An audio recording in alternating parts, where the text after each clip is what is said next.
Bernard Moder, je suis sorti en 1980, donc promo c'est 76-80. J'ai un parcours ENESA un peu particulier puisque je suis rentré en deuxième année spéciale.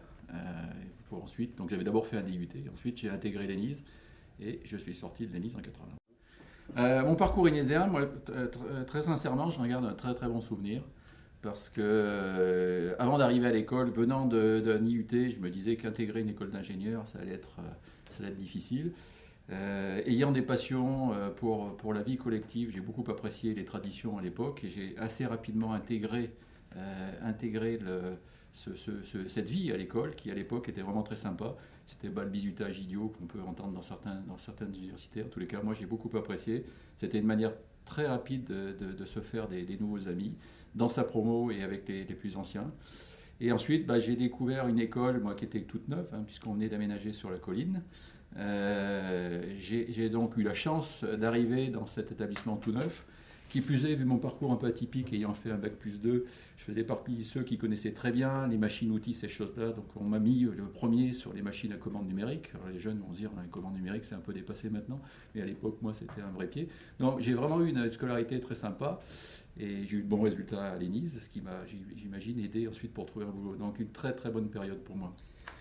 Alors ma carrière, si je regarde, elle a commencé par la technique, puisque en tant qu'ingénieur, je suis rentré tout de suite et j'ai fait de la simulation, j'ai fait un certain nombre de calculs. Assez rapidement, je suis passé sur la phase expérimentale, beaucoup d'essais, puisque j'ai piloté une petite équipe d'essais où on faisait des mesures, on a développé des bancs d'essais.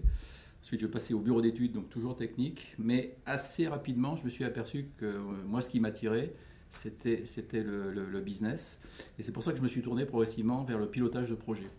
Donc le pilotage de projet, les caractéristiques, c'est être capable de faire travailler toutes les disciplines qui concourent au développement de nouveaux produits, de l'ingénierie à l'aftermarket, en passant par le marketing, la qualité, que sais-je. Et moi, c'est ça qui me plaît, c'est faire travailler les hommes. Et depuis une dizaine d'années, je ne suis plus directement le chef de projet. Les chefs de projet travaillent pour moi sur les équipes que nous avons en France là, pour Volvo 3P. Et clairement, mon activité, c'est le management des personnes. C'est-à-dire trouver les nouveaux ingénieurs, développer ces compétences, faire en sorte que ces gens travaillent entre eux, bien sûr, et surtout avec les Indiens, avec les Chinois un peu, avec les Américains et beaucoup avec les Suédois. Où est-ce qu'on met l'aspect technique dans la formation d'ingénieur? L'aspect technique, alors moi, ce que je vois beaucoup plus, parce qu'on est sur l'aspect ingénierie, je vois évidemment l'aspect technique sur l'aspect scientifique de la chose. C'est-à-dire ce qui a vraiment changé dans le métier de bureau d'études, il y a 30 ans, les gens qui rentrent au bureau d'études, c'était des gens qui faisaient en clair, de manière péjorative, des plans et des nomenclatures. Aujourd'hui, on n'a quasiment plus de plans et de nomenclatures. C'est la plupart du temps nos fournisseurs qui le font.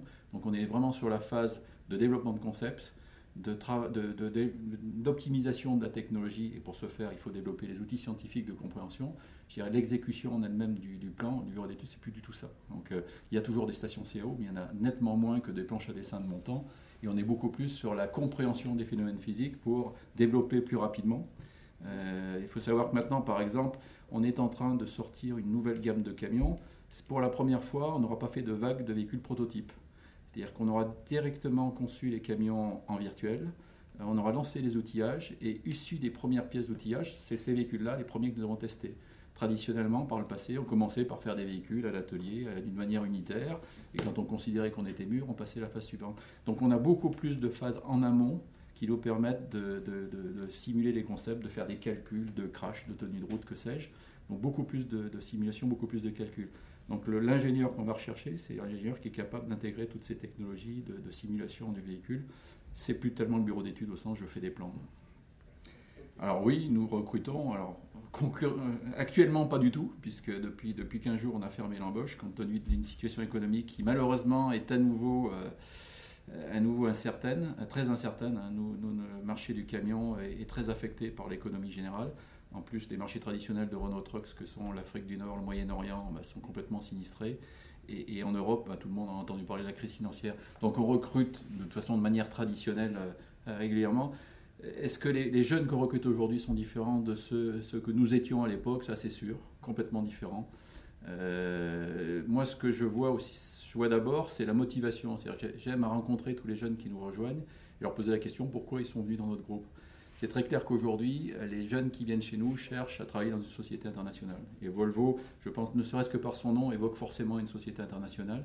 Et tous ceux qui nous rejoignent, dans tous les cas la majorité d'entre eux, ont cette volonté qui est quelque chose qu'on sait offrir dans le groupe, c'est de travailler avec les autres nations. On n'est plus maintenant dans un territoire franco-français. Ce qui n'était pas le cas de mon temps. De mon temps, on venait chez Renault Trucks parce qu'on avait envie de travailler dans l'automobile. Et après, on faisait plutôt le choix du camion parce que c'était en province par rapport à l'automobile qui était en région parisienne. Donc des vrais choix différents. Ce que je sens aussi comme vraie différence parmi les jeunes, c'est que les jeunes ont intégré qu'on était dans un monde qui change très très vite. Et ce monde-là fait qu'ils ne font pas de spéculation sur leur carrière totale. C'est-à-dire, ils ne rentrent pas chez nous en disant dans 30 ans je serai encore là, ce qui moi m'est arrivé. Je pense que ça sera de plus en plus rare. Ils regardent si à court terme il y a un challenge pour eux intéressant qui peut leur apporter tout ce qu'ils recherchent, sachant que s'il faut partir dans une autre entreprise après, ils vont dans une autre entreprise. C'est un mindset qui est complètement différent. Moi qui ne me pose pas de problème, j'ai appris progressivement à vivre avec ça, je trouve que c'est bien de s'adapter à ça. De toute façon, s'il y avait un conseil à donner aux jeunes, c'est clair que le monde change et change de plus en plus vite, donc ce qu'il faut, c'est être prêt au changement. Il ne faut pas le considérer comme un frein, mais au contraire comme une opportunité. À chaque changement, il y a des opportunités.